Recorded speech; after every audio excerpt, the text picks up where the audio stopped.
Apakah kita akan bicara di sini? Apakah kau ingin pergi ke gudang penyimpanan? Di sini saja. Aku pikir akan lebih baik jika melakukan percakapan ini secara pribadi, tetapi Lutz menggelengkan kepalanya. Jadi, apa yang ingin kamu bicarakan? Mata hijau Lutz terbakar amarah, tapi dia masih tenang. Dia tidak tiba-tiba berteriak padaku. Sebaliknya, dia bicara dengan suara rendah yang memperjelas bahwa ada sesuatu yang mendidih jauh di dalam dirinya. Siapa kau? Pertanyaan pertamanya adalah pertanyaan yang sulit. Siapa aku sebenarnya? Aku pribadi masih menganggap diriku sebagai Urano Motosu, tetapi tidak peduli bagaimana kau melihatku, aku adalah Main. Dan setelah menghabiskan 1 tahun di dunia ini dengan tubuh ini, aku bukanlah Urano Motosu lagi. Terlalu banyak yang berubah. Urano adalah gadis yang hanya pernah membaca buku dan tidak pernah memiliki inisiatif untuk melakukan apapun sendiri. Dia bahkan tidak pernah meninggalkan rumah karena kampusnya tidak jauh dari tempat tinggal orang tuanya. Dia akan membantu jika diminta, tetapi pada umumnya dia akan menyerahkan semua pekerjaan pada ibunya. Tak ada sesuatu yang secara proaktif dia lakukan sendiri. Pada dasarnya, dia tidak pernah perlu pergi ke hutan setiap harinya demi memungut berbagai kebutuhan demi bertahan hidup. Dia tidak perlu bereksperimen dengan memasak untuk memperkaya makanannya sebanyak mungkin. Dia tidak harus membuat kertas demi bisa membaca buku. Urano hanya mengikuti keinginannya dan membaca buku-buku di sekitarnya, yang tidak seperti diriku yang dulu. Lutz menafsirkan perjuangan diamku untuk menemukan jawaban ketika aku memutuskan untuk tidak menjawab, jadi dia memelototiku dan bicara dengan lebih banyak kekuatan daripada sebelumnya. Kamu bilang kamu tahu cara membuat kertas seperti ini karena kamu sudah pernah membuatnya, kan? Yah, aku menggunakan metode yang sangat berbeda saat terakhir kali aku membuat kertas. Main tidak mungkin melakukan itu. Kegagalan berulangku dalam menyembunyikan kebenaran telah membawa Lutz pada satu kepastian, dan tidak ada kebohongan yang akan menyelesaikan semua ini. Aku pun mengangguk, tidak menyembunyikan apapun. Main tidak mungkin tahu semua ini. Dia hampir tidak pernah meninggalkan rumah. Aku juga tahu dari ingatan Main bahwa ia sangat jarang meninggalkan rumah. Seberapa keras aku berjuang karena sangat sedikit hal-hal yang dia tahu. Itu tak terukur dan sumber dari setengah masalahku. Main tidak tahu apa-apa selain yang ada di rumahnya, dan karenanya aku tidak punya kesempatan untuk mempelajari sesuatu yang lumrah di dunia ini. Cita-citaku sendiri yang berbanding terbalik dengan harapan dunia terhadapku itu tidak menyenangkan, dan sampai hari ini, aku sering gagal dalam menjadi normal. Itu benar, Main benar-benar sama sekali tidak tahu apa-apa. Lalu siapa kamu? Kemana perginya Main yang asli? Kembalikan dia. Lutz berteriak, marah. Tapi entah mengapa, mungkin karena dia jauh lebih kejam dalam imajinasiku, mungkin karena aku telah mempersiapkan momen ini sejak kami selesai membuat kertas, aku merasa sangat tenang. Ini tidak seperti kepanikanku setelah penghancuran diri. Aku bisa mengembalikan Main yang asli, tapi kita harus lebih dulu kembali ke rumahku. Lutz pasti tidak mengharapkan jawaban yang sesuai. Matanya terbuka lebar karena terkejut, lalu menyipit karena curiga. Kenapa mesti begitu? Yah, kau jelas akan kesulitan saat harus membawa mayat, kan? Jika aku pergi, aku pikir satu-satunya yang akan aku tinggalkan adalah mayat. Kau tidak ingin keluargaku berpikir bahwa kau membunuhku, bukan? Keluargaku, Beno, dan karyawannya semua tahu bahwa Lutz dan aku telah menghabiskan hari bersama karena kami menggunakan gudang penyimpanan.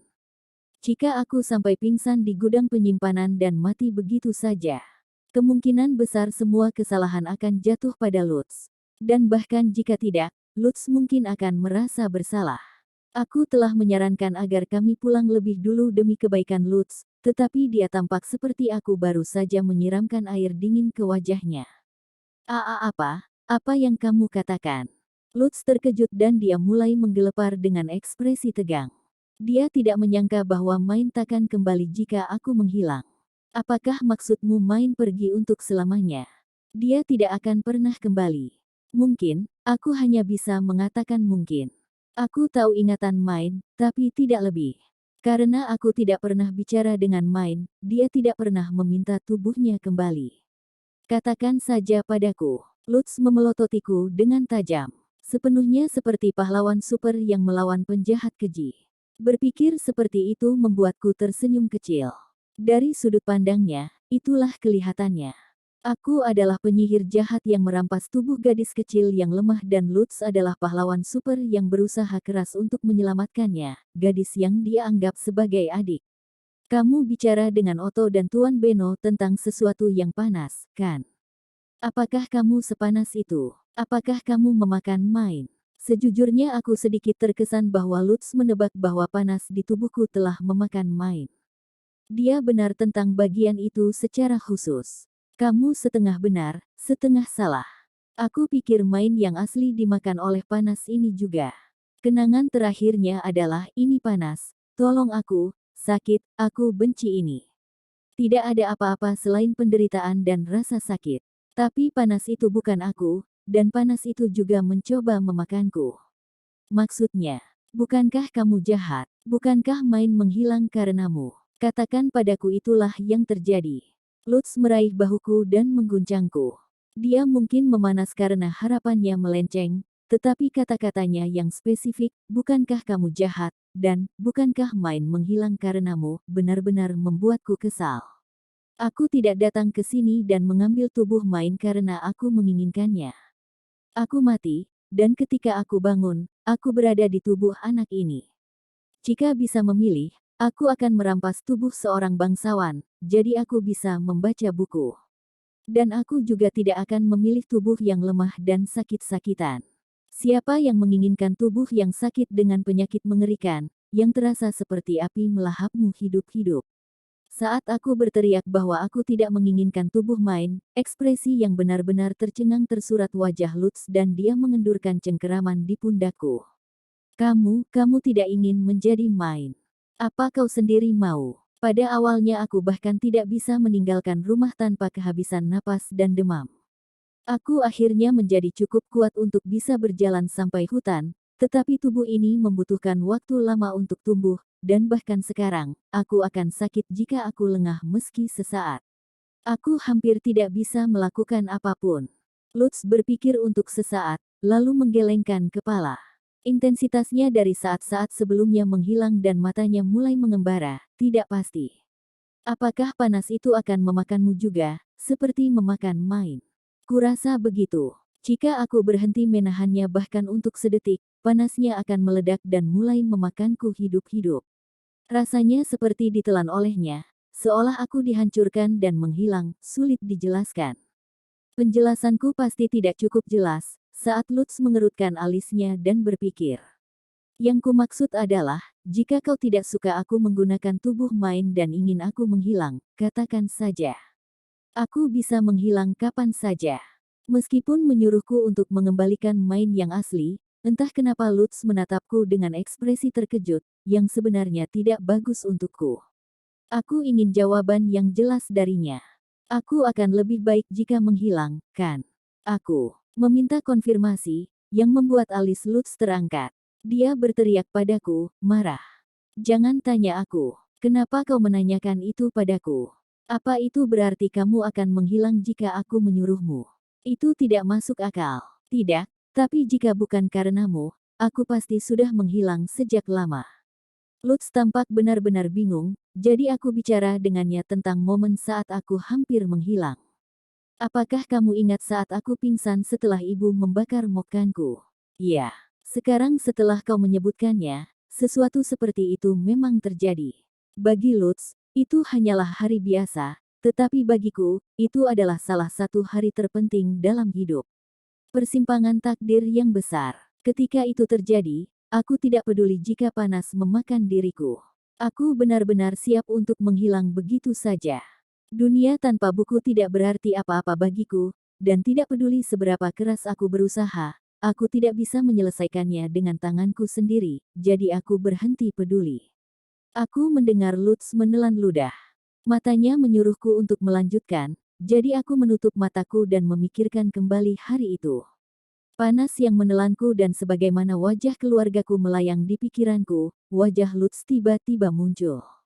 Aku sedang memikirkan keluargaku ketika aku sedang sekarat, dan tiba-tiba wajahmu muncul di tengah-tengah mereka. Aku tidak mengerti. Aku mencondongkan tubuh ke depan untuk mencoba dan melihat wajahmu, dan sebelum aku menyadarinya, panasnya sudah turun. Aku bangun.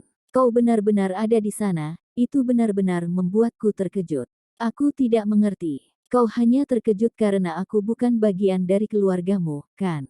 Aku tidak membantumu atau semacamnya. Lutz mengerutkan alis dan menghela nafas. Aku menggelengkan kepala. Aku bangun karena aku terkejut, tapi apakah kau tidak ingat bagaimana kau akan mendapatkan bambu yang tidak akan dibakar ibuku? Memikirkan itu membantuku melawan panas, kupikir. Tapi ibumu tetap membakar bambu itu, kan? Aku mengangguk. Aku masih bisa mengingat perasaan hampa yang aku rasakan hari itu setelah kemarahan dan frustrasi memudar. Itu sangat mengerikan sehingga aku bisa merasakan panas di dalam diriku semakin kuat hanya dengan memikirkannya. Aku menyerah begitu saja dan panasnya meledak begitu saja. Aku bahkan tidak ingin melawan dan akan membiarkan diriku mati saat itu juga. Tapi kemudian aku ingat janjiku padamu. Janji. Aku tidak ingat ada janji, gumam Lutz, sedikit mendongak untuk coba mengingat. Dia pasti sudah benar-benar melupakannya. Jadi begitu, bisikku pada diriku sendiri sambil tersenyum. Bagi Lutz itu mungkin hanyalah cara untuk mengatakan, membaik, dan tidak lebih. Tapi tetap saja, bagi aku, itulah yang membuatku merasa terikat dengan dunia ini. Janji untuk memperkenalkanmu pada Otto. Kamu ingin aku bergegas dan membaik karena kamu telah melakukan bagianmu dalam kesepakatan, ingat.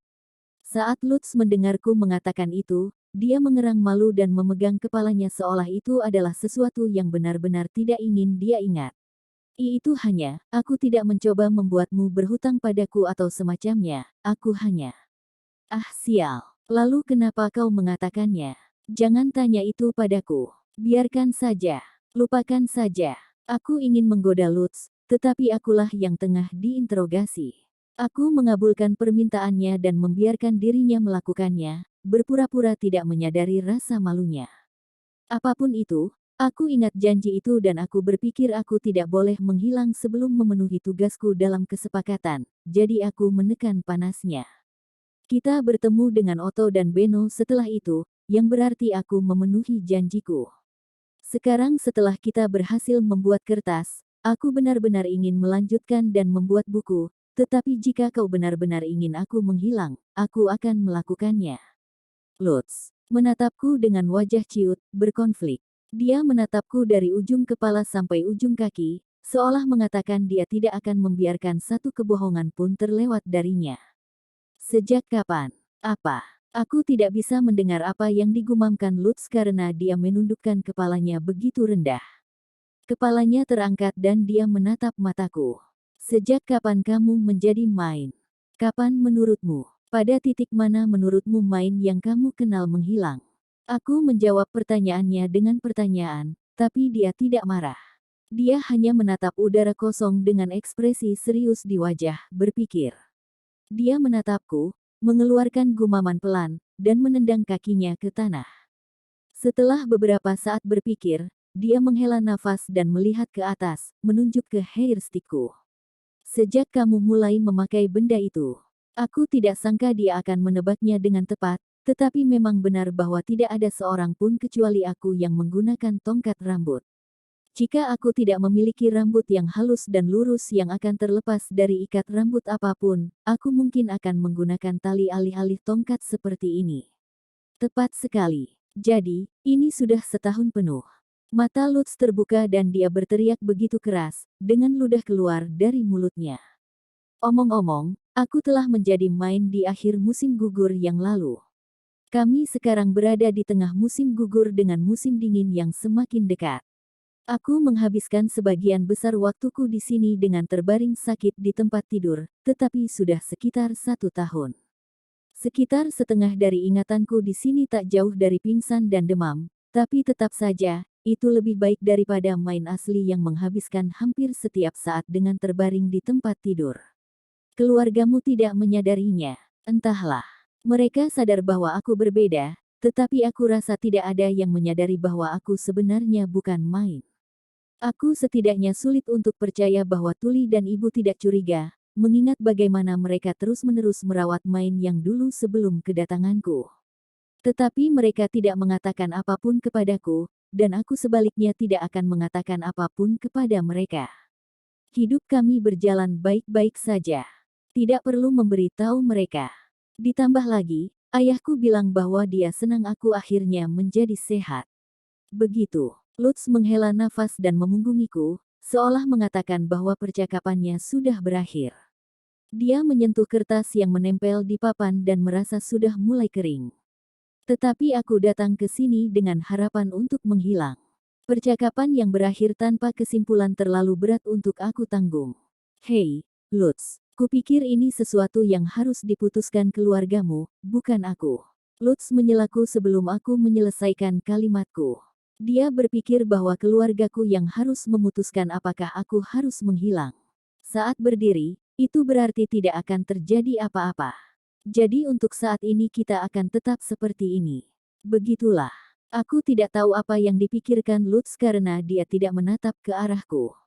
Apakah dia tidak peduli jika aku terus hidup dalam tubuh Main meskipun bukan Main? Kamu tidak keberatan, Lutz. Seperti yang kukatakan, itu bukan terserah aku. Lutz tidak mau melihatku, jadi aku meraih lengannya. Aku ingin bertanya apa pendapat Lutz tentangku, gadis yang bukan Main. Dia sangat marah membicarakan ini. Apakah dia benar-benar baik-baik saja dengan semuanya tetap sama seperti semula? Kamu tidak ingin aku menghilang, Lutz. Meskipun aku bukan Main yang asli. Lengan Lutz berkedut. Kupikir lengan Lutz gemetar di tanganku, tetapi pada kenyataannya, tanganku sendirilah yang gemetar. Tidak, mengapa? Setelah berulang kali bertanya, Lutz akhirnya melihat ke arahku. Lalu dia mencubit pipiku. Main tidak akan kembali bahkan jika kamu pergikan. Dan jika kamu sudah menjadi dirinya selama setahun penuh, maka Main yang biasa ku kenal hanya kamu, katanya sambil menggaruk rambut pirangnya. Dia kemudian dengan tegas mengunci mata padaku. Mata hijau mudanya tampak teduh, kemarahan dan keseriusan yang sebelumnya telah benar-benar menghilang. Dia tampak seperti biasanya. Main tak pernah memikirkan olahraga demi membangun kekuatan, jadi dia bahkan lebih lemah dariku. Sebenarnya kau bisa menghitung dengan tangan berapa kali dia pernah bertemu Lutz atau Ralph sepanjang hidupnya. Iya, aku baik-baik saja dengan kamu yang menjadi Main. Pernyataan Lutz membuat sesuatu berdesir di dalam diriku.